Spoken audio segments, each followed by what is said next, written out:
ubwo witwa Bruce Melody yavuga ngo The Ben na Meddy nabanebwe bitewe nuko batari baherutse gusohora indirimbo nuko abantu bagihura na The Ben batise ko bavuze kuri umunebwe numva hari ukuntu tugenda dufata utuntu tukagenda tudukuririza ari nabyo Bruce Melody ariko ati nasanze mvuga ibintu mukabigira binini niyo mpamvu misemo kujya nicecekera.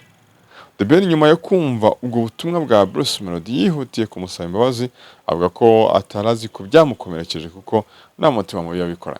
Rero witwa The Ben nyuma yo kuvuga ko ntacyo yarenzaho kuba yarabajijwe niba Bruce Melody koko ntacyo azongera kumuvugaho nako bamubaje ati Bruce Melody kavuze ko ntacyo azongera kuvugaho undi ati ntacyo narenzaho. Bruce Melody yaje gutangaza ko atongera kuvugaho ukundi wabyakiriye. No comments about that. Igisubizo cyumvikanisha ko ntacyo yarenzaho ku byavuzwe na mugenzi we Bruce Melody uherutse gutangaza ko yahagaritse intambara y'amagambo yamushoyemo yari imaze igihe ahanini biturutse ku ndirimbo ebyiri bari gukorana zitasohotse. Yes, nizere komeze fresh sana, nizere komeze neza cyane mbangosoza kandi nk'ikaze mu biganiro bitandukanye. Nitwa Patrick the Entertainer as we proceed to give you a channel. Nizere ko mumeze neza cyane aho muba muturuka mu bice bitandukanye hirya no hino mu isi dutuye tubaha ikaze mu biganiro byacu nibitinda reka twinjire mu kiganiro. Muri no weekend nibwo hasozwaga imikino ya bare yagombaga muri BK Arena yahari finale rwose yari ishyushye cyane yahuzaga yitwa Petrol Rwanda yo muri Angola ndetse na Al Hilal yo muri Libya. Ni match yari ikomeye cyane yaje kurangira mu minota 100 nangahera na 7 kuri 90 nangahe kandore match nayirebye ariko sinibuka result ko zarangiye ariko ni match ni nziza cyane kabisa ubona ko barushanyijweho utuntu duce cyane. Yabona ko ni ikipe zageze ku mukino wa nyuma zibikwiye ariko n'ubundi ndimo ndeba izo result zabona zigezeho siyo ngingo nyamukuru ahubwo cy'ingenzi wamenya nuko iyo Petrol Rwanda ni ikipe ikomeye cyane irimo Abarabu banayishyiramo atatu yabo gusa. Okay, 107 nibyo kabisa 107 kuri 98 arayo muri Libya rero ibitsinzwe gutyo nakwitagize ariko ubona ko bayirushe difference no ya cyane hagize mu segonda amasegonda nka 48 ya nyuma murabiza abantu babasobanukiwe neza ikine cyitwa basket amasegonda 10 yashobora kuba bagiye mu manota 20 bitewe nuko bakina bahagarara gutyo. Ingingo nyamukuru rero si iyo match ariko nayo ni match nziza cyane yabaga ahubwo ingingo nyamukuru ni witwa The Ben. Mugisha Benjamin rero wagomba kuba performinga muri BK Arena yaje guperforminga iminota mike rwose cyagiye babatse tamoro iminota nk'ibiri gusa buri karirimbo agenda akora kuri Why akora kuri Forever n'izindi. Rero match irangiye urabizi ko umuntu witwa The Ben yagiye kuganira n'itangazamakuru byanga bikunda nekereza ko ngira ngo bamugani ni bintu abantu bamaze no guhaga ariko ageza ko ngira ngo ari ibintu abantu bamaze guhaga uko uruko umuntu ahuye na The Ben amubaza Bruce Melody uruko umuntu ahuye na Bruce Melody amubaza The Ben.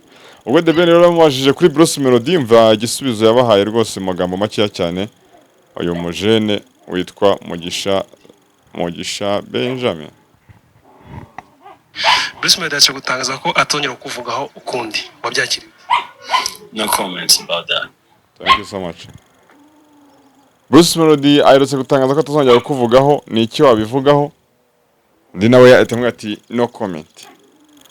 Nekereza ko amugani n'ibintu bimaze gusaza wa mugani nekereza ko natwe babaza dukwiye kuzahindura tukareba ukuntu twagira ibindi bibazo tubaza bano bahungu kuko kenshi usanga ngira ngo niba umuntu yavuga ngo niyo content isigaye uruko umuntu ahuye na Melody amubaza The Ben uruko umuntu ahuye na The Ben.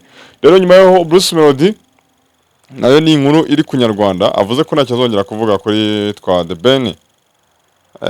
Ni inkuru iri ku Gihe ngo Bruce Melody yashyize akadomo ku ntambara y'amagambo yashoye kuri The Ben. Umuntu bazi neza azakubwira ko abantu sore nta kintu bapfa uretse team management zabo arizo zisizo zipfa. Itabacu Bruce uyu nguyu yanzuye ko atazongera kuvuga kuri The Ben nyuma y'igihe kinini abakoresha imbuga nkoranyambaga bibaza byinshi ku mubano w'aba bombi. Ese ubundi iyo uvuze ngo umubano w'aba bombi ubugira ngo babane nka boyfriend na girlfriend yamahano yaje? Ntekereza ko rimwe na rimwe itangazamakuru ari ryo ryagiserera bino bintu cyangwa se rishyamo ibintu by'ibikabyo kugira ngo wenda bakomeze kubona content, ariko ngiye simbona ko wamugani ibintu ari ibintu biri big deal. Ntekereza ko ari ibintu byo gutindaho byo gufocusinga. Bruce Melody rero yabigarutseho mu kiganiro Space yagiranye n'abakurikira umuziki nyarwanda ku rubuga rwa X rwahoze ari Twitter, aho uyu muhanzi yasubije ibibazo byinshi yabajijwe birimo n'ibigaruka kuri The Ben bivuga ko badacana waka. Muri kiganiro Bruce Melody yavuze ko adateze kongera kuvuga kuri The Ben nyuma yo kubona ko ibyo yavuze kuri uyu muhanzi mugenzi we hari bamwe babifashe nko kumwatsaho umuriro amusebye cyangwa se kumushotora.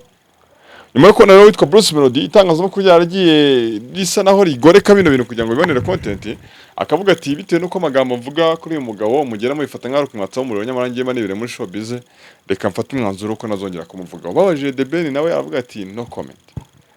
Ubona ko nekereza ko ni ibintu twagiye dukabiriza ariko bitari kuri level yo kuba cyangwa se bitari kuri level twabigejejeho, bitewe nuko ahanini uzasanga bose n'abahanzi b'abahanga, bose n'abahanzi bafite ibikorwa, bose n'abahanzi bamaze igihe muri game, nta mwana urimo.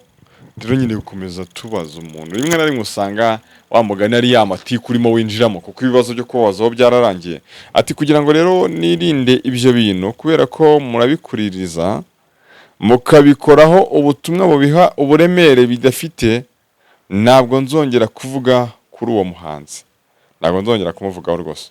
Wanitwa Bruce Melody nyuma yo kuba ati murabikuririza mukageramo byagiserera muri buka ibyitwa PlayStation ubwo The Ben yari mu ruhango yagiye gusura rimwe mu ishuri ririyo, kamubaza ukuntu ngo yasuzuguye Bruce Melody, aza kuvuga ko Bruce Melody yaje muri studio asanga arimo gukina PlayStation n'uwitwa Al Pacino. Ariko icyo gihe muri ukuntu PlayStation yabaye PlayStation, twagiye dukuririza bino bintu nyamara ari ibintu ko bisa naho bidafite uburemere tubiha. Ati ntekereza ko kwicecekera byatanga amahoro kurusha gutanga ibitekerezo bifite uwo byabangamira.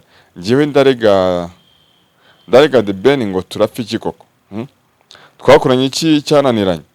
Mwiriye kujyanwa kure y'ibyo bintu rwose, abantu barabizamura bakabigeza ku rwego bitariho rwose. Ubona ko Bruce Melody yasubije mu buryo buri profession. Uyu muhanzi rero yakomeje avuga ko The Ben na Melody ari abahanzi bakuru kuri we ndetse yubaha. Ibi ngibi benshi ino saga itangira ubwo witwa Bruce Melody yavuga ngo The Ben na Melody n'abanebwe bitewe nuko batari baherutse gusohora indirimbo, nuko abantu bagihura na The Ben batise ko bavuze kuri umunebwe. Numva hari ukuntu tugenda dufata utuntu tukagenda tudukuririza, ari nabyo Bruce Melody ariko ati nasanze mvuga ibintu mukabigira binini niyo mpamvu misemo kujya n'icecekera. Ati ko muribuka ko ubw'icyo gihe rero Bruce Melody yavuga ngo The Ben na Melody n'abanebwe, ntekereza ko atabivuze muri sanse nyine yo kubaca amazi ko n'abarabizi ni brand nini nacyo yagarutse aravuga ati yawe twa Melody wa The Ben ni amazina manini cyane. Ntekereza ko yabivuze mu buryo bwa showbiz bwo gushyushya ikiganiro, ariko kuvuga kubita abanebwe bisaba gukora umuziki si pressure runaka, nta nubwo ari kuvuga ngo urasohora indirimbo buri kwezi. Nawe aheruka gusohora indirimbo na Shaggy, ntekereza ko ngira ngo ni mu umwaka ushobora kuba ugiye no gushira asohoye iyo ndirimbo. Sintekereza rero ko nawe wenda umuntu yavuga ngo nawe ni umunebwe bitewe nuko umuntu agira umurongo nyine wo gukoreraho imiziki ye, cyangwa se agira umurongo na wiyiha wo kuvuga ngo reka nsore indirimbo mu gihe iki n'iki.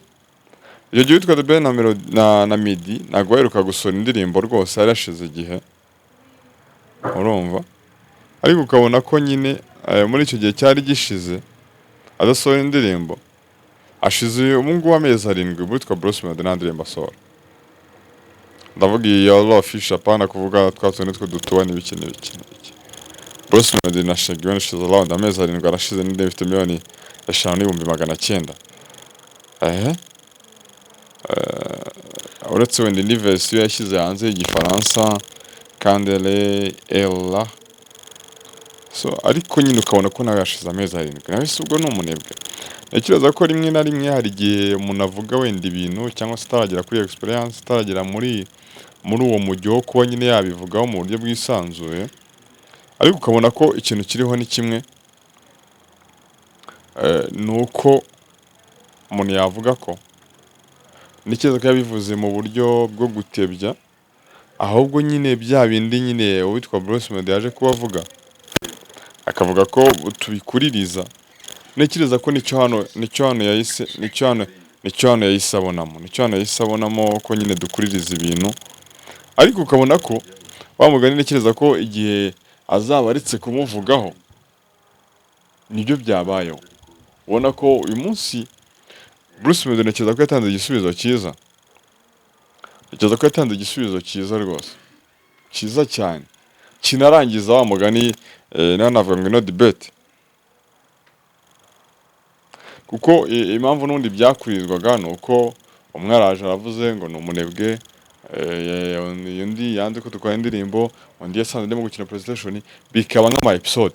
Ariko niba mwumvishe neza, mwumvishe ko ubwo babazaga The Ben ngo Bruce Melody yavuze ko nta kizongera kugira kukuvugaho, yavuze ngo no comment, bivuze ko yasubizaga ibyo undi yavuze. Niba rero undi amaze kubona ko wamugana ari we wagiserera bino bintu akaba yisemo kubiceceka, ntekereza ko no option nziza kugira ngo wamugani ano matiko ajye ku ruhande. Ariko nanone umuntu aba ari hafi y'abantu bakaza kubwira ko abari muri team ya The Ben barimo umuyoboke, barimo no Puja, baba ari hafi ye mu buzima bwa buri munsi. Kwa Bruce Melody ubwo nabo ngabo bari muri team ya 155am bivugwamo fata ku mavuta, numva abo ngabo bavugwamo. Nabonye umuntu witwa Rugaju Rigani gutyo, abanyamakuru bo kuri RBA vuga imipira, nawe ngo yaragiye muri team rwose ya Gael, nawe ngo ari ngoma amashyi.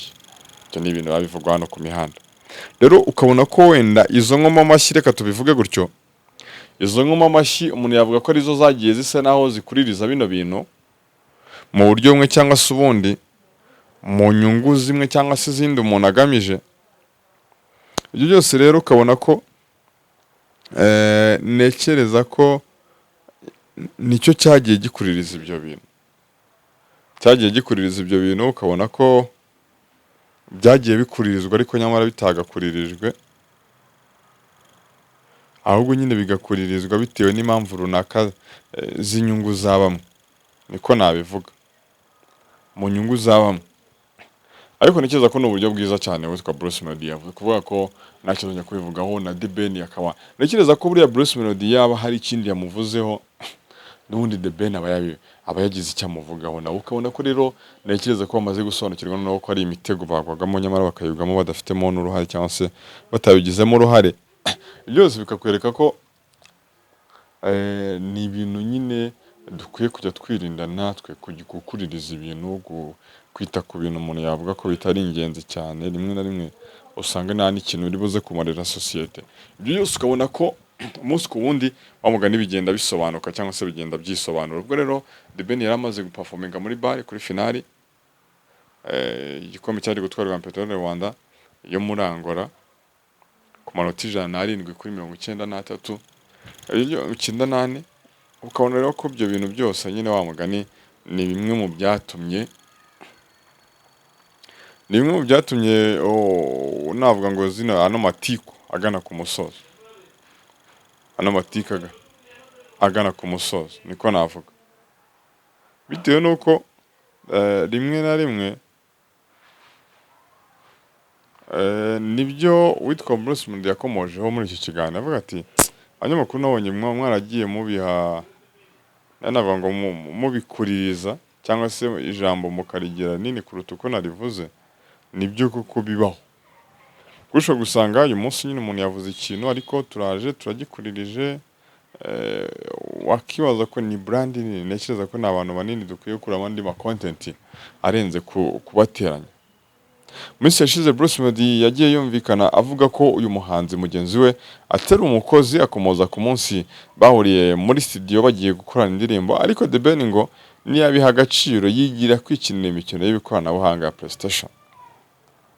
The Ben nyuma yo kumva ubwo butumwa bwa Bruce Melody yihutiye kumusaba imbabazi, avuga ko atarazi ko byamukomerekeje kuko nta mutima mubi yabikora.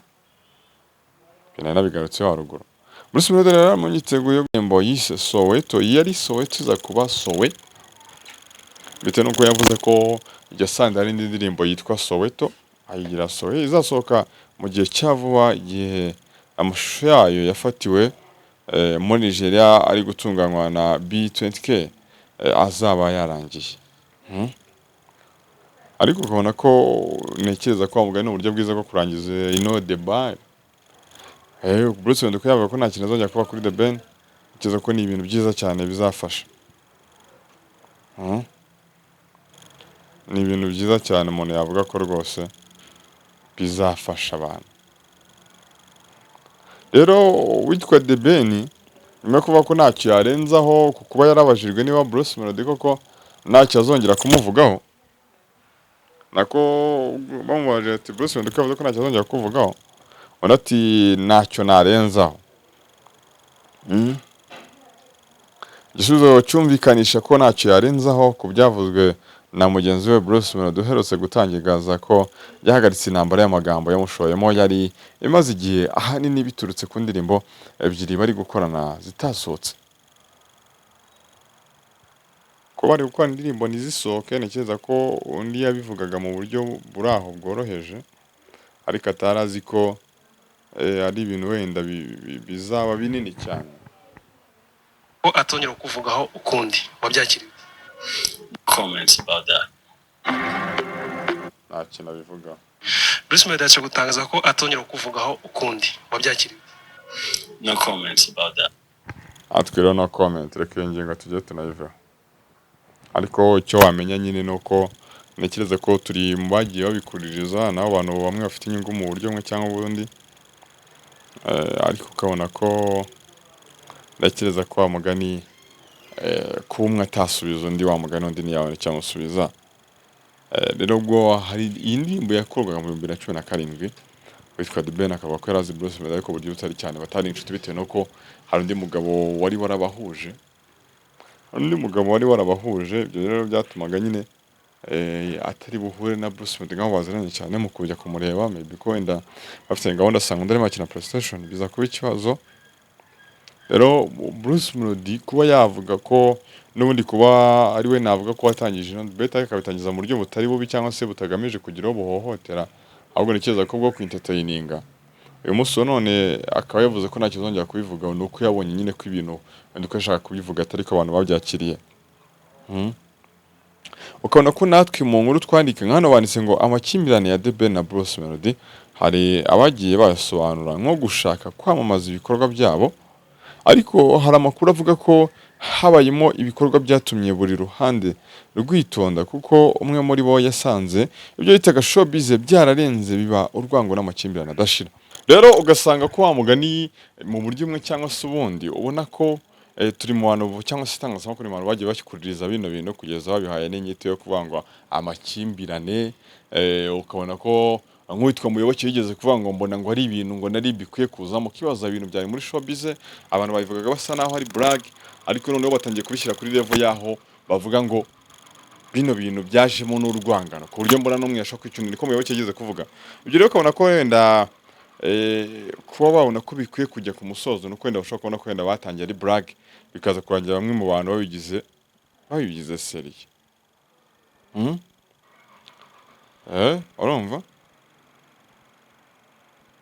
Urumva ukabona ko rero ntekereza ko ni ibintu ngende byo kugenda dusa naho wamugani dushyira ku musozo cyangwa se tuvaho. The Ben rero wa performingaga yavuze ko ati ibyo nateguye nibyo natanze, ariko siko mbitekereza kuko iminota 3 yahawe sinzi ko wenda ari yarazi ko ari buhabwe. Ati ibyo nateguye nibyo natanze. Aho ngaho hari nyuma yo gutaramira abari bitabiriye umukino wa nyuma wa Bale. Umuhanzi rero The Ben mu bihangano binyuranye yumvikanishije ko inzozi zabayimamo nyuma yuko ataramiye ibihumbi by'abantu bitabiriye kureba umukino wa nyuma wahuje Petro de Rwanda yo muri Angola ndetse na Al Hilal yo muri Libya. Uyu mukino rero wabaye ku munsi w'uyu ku isabato ku mugoroba rwose. Urumva iyi kipe yitwa Petro de Rwanda yaje kwegukana iki gikombe cy'irushanwa rya Basketball Africa League cyangwa se Bale yo mu 2024 itsinze amanota 198. Umukino kandi warebwe na His Excellence ari kumwe na madamu ndetse n'umwuzukuru wabo rwose eh, rero akaba yaririmbye yiyongera ku rutonde rw'abandi bahanzi bagiye baririmba muri rino rushanwa ryari rimaze iminsi kugira ngo igera ku cyumweru, harimo umunyanigeria ukomeye cyane The Crown Gold, harimo Kevin Kade, Ariel Ways, Kivumbi King, Chris Easy, Ken Soul n'abandi bahanzi bagiye batandukanye. The Ben rero akaba yaririmbye indirimbo zirimo nka Lose Control, Habibi, aririmba Forever, aririmba Why yakoranye na Diamond Platnumz, agaragaza ko ari umuhanzi ukomeye mu Rwanda. Rero akaba yavuze ko ibintu nyine yateguye ariko byagenze, ati ndiyumva neza cyane, ndumva tubahaye kandi ati ndiyumva neza cyane, bimeze neza ibyo twateguye guha abantu n'ibyo tubahaye kandi nabo barishimye cyane, nibyo tuba tugamije. Rero ngo witwa Mugisha Benjamin, umugabo rwose w'Ikeza Pamela, ati gupanga playlist yanjye birangora, biri mu bintu bingora iyo ngiye kuririmba kuko indirimbo zose twagiye duha abakunzi bacu zabagiriye akamaro, rero ntibyari byoroshye ariko ndibaza ko izo twahisemo zari sawa. Ati zari sawa rwose, umva atanavuga ko bitari byoroshye kuko iyo ushaka gukora ikintu cyiza kandi ugikunze hari pressure cyangwa se igitutu iba kiba gihari, ariko nanone muri rwa rukundo ukora uko ushoboye kugira ngo bikore neza. The Ben ufite indirimbo nyinshi cyane zagiye zikora ku mitima y'abanyarwanda, ubona ko icyari kigamijwe umugani no gukora performance nziza. Kuko ati gukora playlist yanjye birangora, ati birangora rwose bitewe no kuba afite indirimbo nziza cyane kandi abantu bakunze.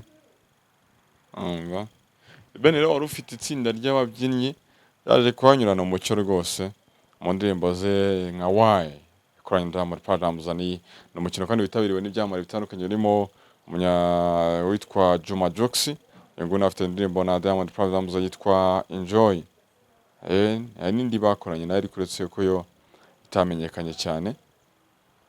Kona rero ko ni weekend navuga ko yari iryoshye, ni weekend abakunzi b'umupira w'amaguru babonagamo rwose match ya finale ya Champions League. Cyeza ko nta nkuru birimo, bitewe nuko umuntu yavuga ko uko byateguwe niko byagenze.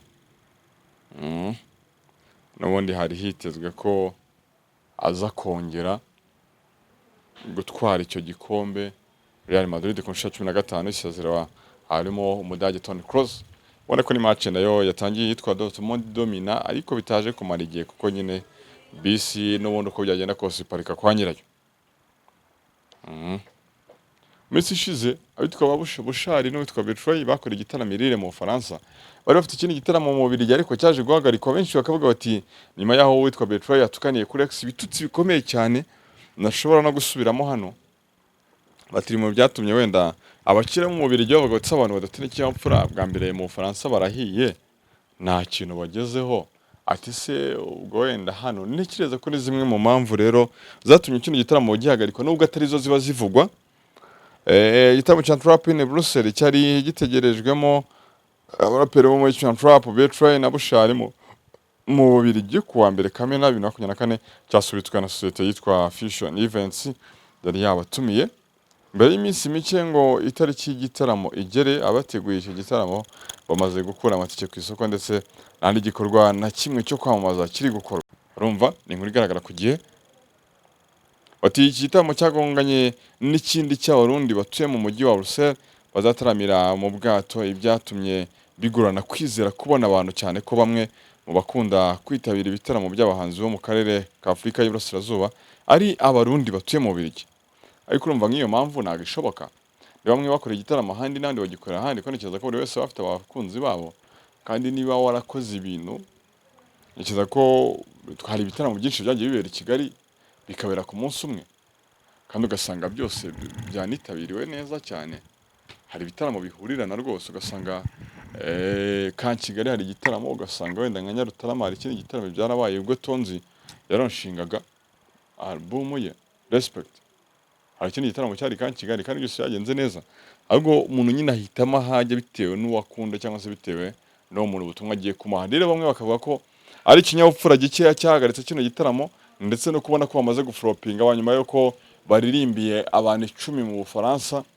Wumva abashoramari mu Bubiligi bahita bati se ko hariya bahiye, noneho hano bizagira ngo wenda bakaba bahimba impamvu, noneho nyuma yo gushya ni kimwe, ariko no kuba wenda umuntu ashobora kuza avuga ko atukana biriya bitutsi bimeze kuriya.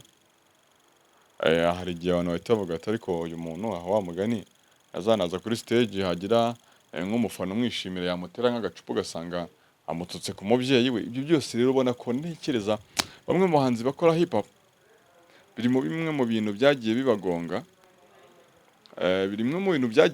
cyane, aho usanga babura ikinyabupfura, bityo no kubona umuntu uri buze no kumumanaginga ukabona ko bigorana cyane bitewe n'uko discipline yabo ni hafi ya nayo. Byose rero bituma abantu badashobora kubizera mu buryo bumwe cyangwa se ubundi. Ubona ko hari igihe abantu batabizera ndetse no kuvuga ngo niba hano bavuze ngo abarundi ngo bari mu Bubiligi ngo nibo bakunda kwitabira ibitaramo cyane kandi wowe ufite abakunzi bawe n'ugiye gutaramira mu Bubiligi niba mumeshurinze ngo bavuga ngo ninde sofa. Urabona ko bishobora kuba ari icyo kibazo cyonyine cyabayemo cy'ikinyamfura gikeya gutukana no kubura abantu mu Bufaransa, then abakiriya mu Bubiligi akaba se niba hano babuza abantu ubwo hariya bazaboneka. Kandi igitaramo cyasubitswe Bushari yatangiye kwamaza ibitaramo birimo icyo zakorera mu Budage Hanover kuwa 8 Kamena 2024 mu gihe kwa 15 Kamena azataramira muri Pologne. Ntawamenya niba nabyo bitazahagarara. Bushari na Betray bavuye Kigali bitabira iserukiramuco ryitwa Africa Fest, baherutse kuririmbamo akuririmbira abantu 8 muri Lille mu Faransa, ariko 24 Gicurasi nibwo byabaye.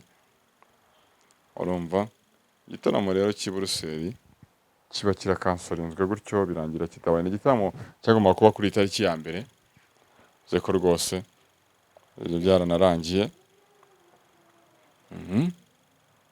Rwose iki kintu wamenya, nicyo kintu wamenya kabisa. Mu minsi ishize kandi nibwo mu Rwanda hari umunyarwenya ukomeye cyane n'umunyamerika wavukiye Washington DC yitwa Dave Chappelle. Uyu nguyu akaba rero nyuma yo gutaramira i Kigali amatike yari yashize rwose, ubona ko yaje kuboneraho ajya gusura urwibutso rwa jenoside yakorewe Abatutsi rwa Kigali angaha ni ku Gisozi. Ubona ko ni igikorwa cyiza cyane nawe yakoze mbere yo kuva mu Rwanda asubira muri Leta Zunze Ubumwe za Amerika.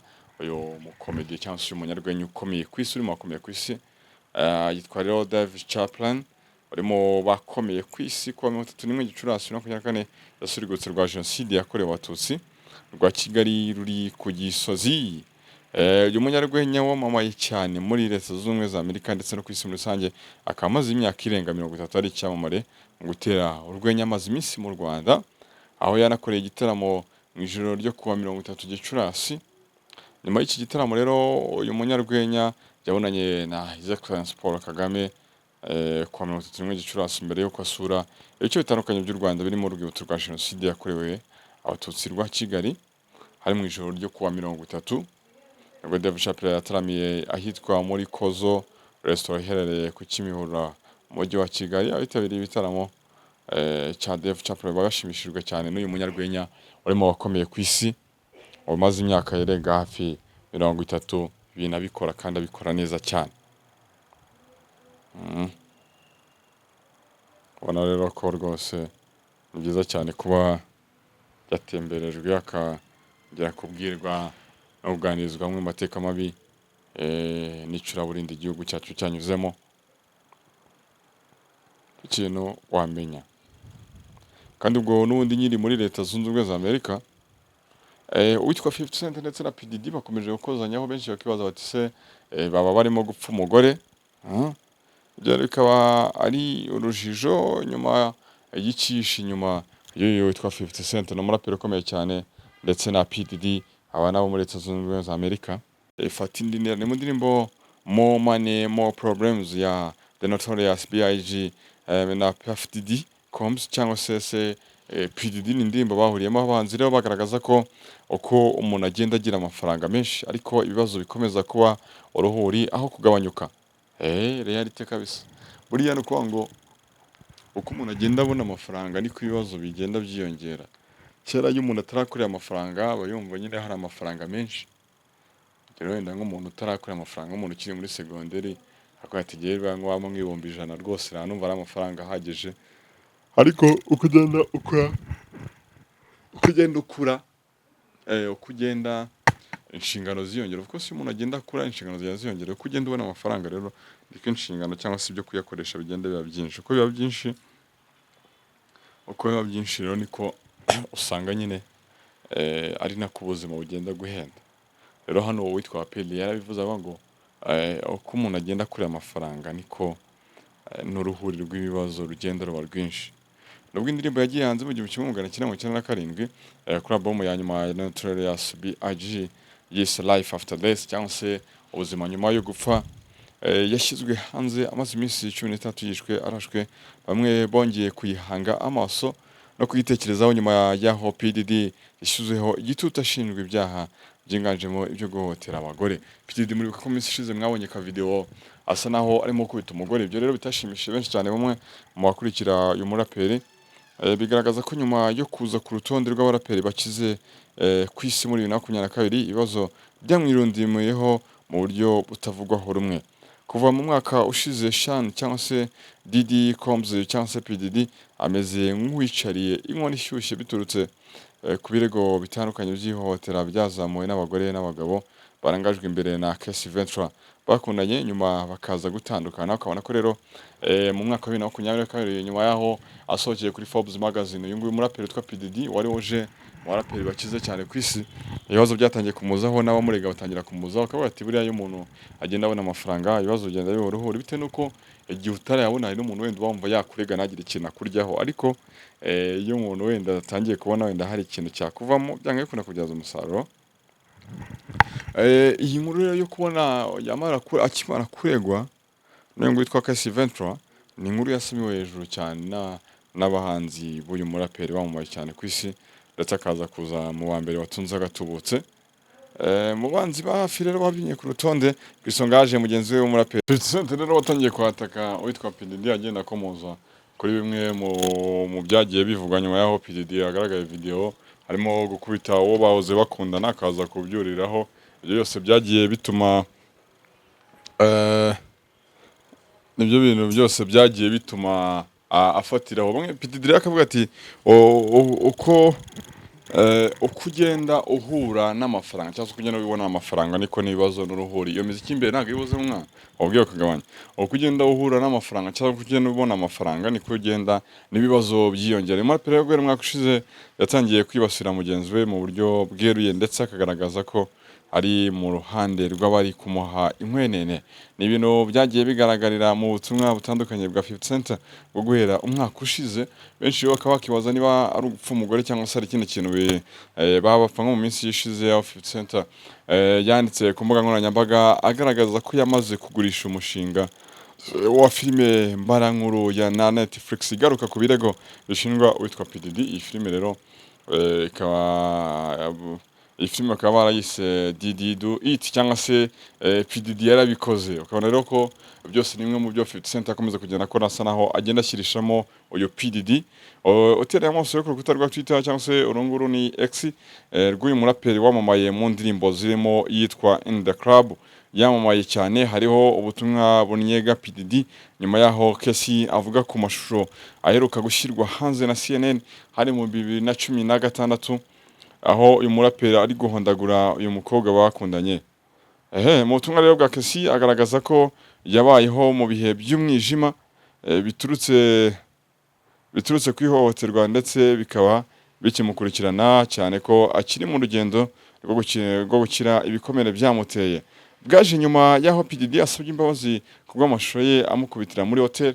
PDD rero yaje gusaba imbabazi nyuma y'aho video igiye hanze akubita uwo mugore bahoze babana cyangwa se bahoze bakundana, ariko abitwa 50 Cent baza kubyamagana baravuga ati zera simbabazi yasabye ahubwo ni nyirarubeshya cyangwa se no kwigeza nkana.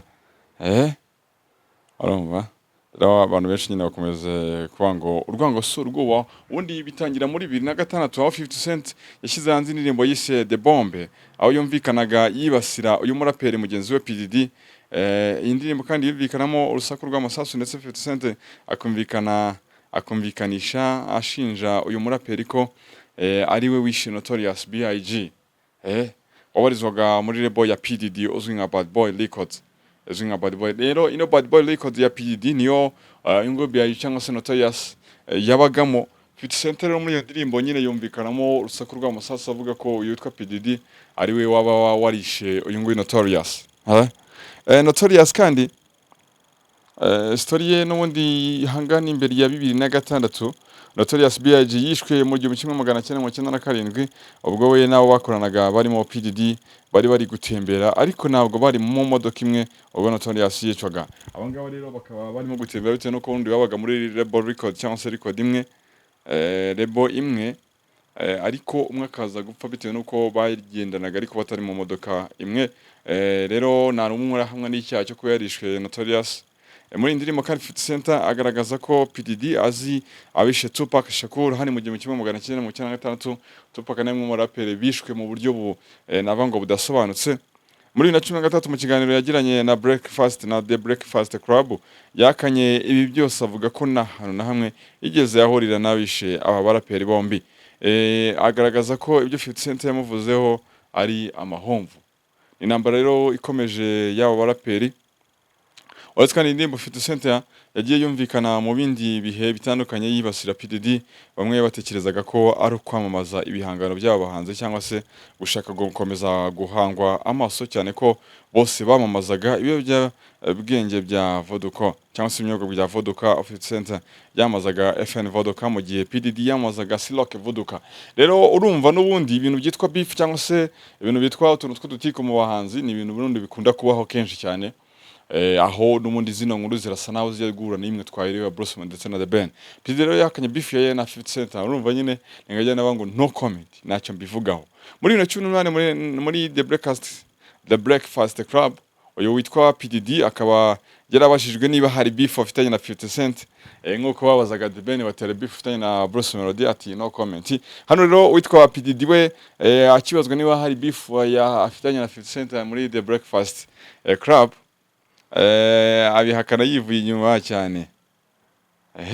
Ati ntabwo mfitanye beef na 50 Cent arankunda mwese ntabwo mubona ko ankunda mutekereza ko ari urwango iyo abikoze biba bisekeje kuri nge ntabwo mbyegereza umutima urumva ntabwo nigeze muvuga nabi murabizi uwo singe ati no umufana. Umuhungu wa PDD rero witwa Christian Combs cyangwa se King Combs w'imyaka 23 aheruka gushyira hanze indirimbo yise Pick a Side aho asubiza 50 Cent umaze igihe yibasira se. Umuhungu wa PDD w'imyaka 23 yitwa King Combs akaba yaraje kwandika track asubiza 50 Cent. Ubona ko bimeze fresh cyane. Uyu muhungu rero wa DD n'umuvandimwe we Justin muri Werurwe uyu mwaka bambitswe amapingu ubwo urugo rwasokwaga gusa nta n'umwe muri bo wigeze afungwa. King Combs yavuze ko se arengana arangije ati ibyo bihuha byose rekera kubeshya. Hano yasubizaga hano akaba yaragiraga gute yarasubizaga witwa 50 Cent. Nyuma yaho 50 Cent nawe yanditse ubutumwa arasubiza avuga ko atewe impungenge n'ubuzima bwe ati ndabinginze nimunkomeretse. Hano rero ni nkuko nyine yaramaze nyine gusa naho navuga ngo ni mu gihe uyu nguyu witwa 50 Cent yaramaze gusa naho yagiye agaruka kuba witwa PDD ari we wishe Notorious B.I.G akavuga ati rero nyamuneka ndishingisha. Hari bamwe rero bakavuga ati uru rwango rwabo hagati y'abanzi rwongejwe n'umukobwa witwa Daphne Joy bashobora kuba barapfuye cyangwa se bose barashakaga. Mu rwangano ruri hagati ya 50 Cent na PDD hari abakeka ko umugore witwa Daphne Joy yaba ari umwe mu benyegeje inkubiri yo guterana amagambo. Uyu mukobwa w'imyaka 37 rero usanzwe ari umunyamideli yanagiye agaragara muri filime zitandukanye. Uretse ibyo ni numwe mu bakoresha urubuga rwa OnlyFans ruzwiho gukoreshwa n'abakobwa bacuruza amashusho n'amafoto by'urukozasoni.